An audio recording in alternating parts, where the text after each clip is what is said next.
Squat jumps are a good exercise for improving your ability to generate power. There's no pause at the bottom. It's a fast, aggressive movement all the way through.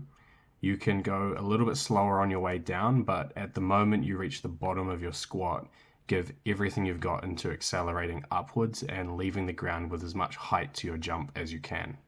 I recommend completing your reps unbroken, where the landing of one rep immediately transitions into the start of the next rep. You could land, stand back up, reset yourself each rep, but it will massively increase the amount of time and energy you use to complete the whole set, and it just puts a lot of strain through your knees to put the brakes on the moment you land. Instead, you'd probably want to absorb all of your downward momentum over the length of a full depth squat. You've got a lot of choices of equipment to do squat jumps with. Wall balls, medicine balls, slam balls, and sandbags are all useful options, especially if you're new to this exercise. My preference is to use a barbell, and I would encourage everyone to eventually shift toward using a barbell. This is simply because you'll want to increase the load you're lifting over time, and eventually you'll run out of options that are as heavy as a loaded barbell.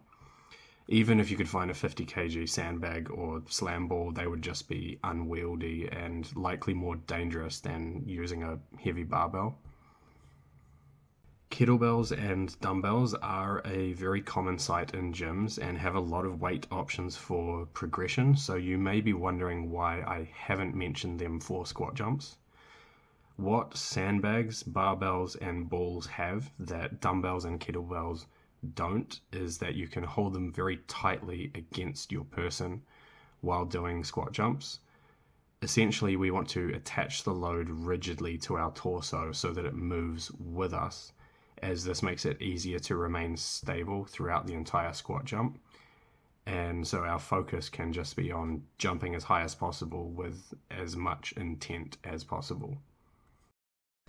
With slam balls, medicine balls, and wall balls, this is best achieved by hugging the ball tightly to your chest.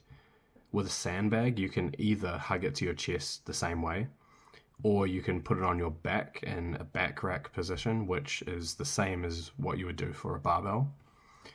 In the back rack position, your lats should be engaged in pulling the sandbag or barbell firmly down into your traps throughout the entire squat jump. This anchors the load rigidly against your upper back so that it moves in unison with you anytime you move. Remember to land smoothly. The heavier the load that you're lifting, the shorter your time in the air will be, and you'll want to be ready to land softly and shift directly into your next rep. If you have never done this exercise before, I recommend using a sandbag or a ball until you get familiar with this before shifting to using a barbell. You could even start off with just using bodyweight squat jumps without any added weight if that's more suitable for you in the beginning.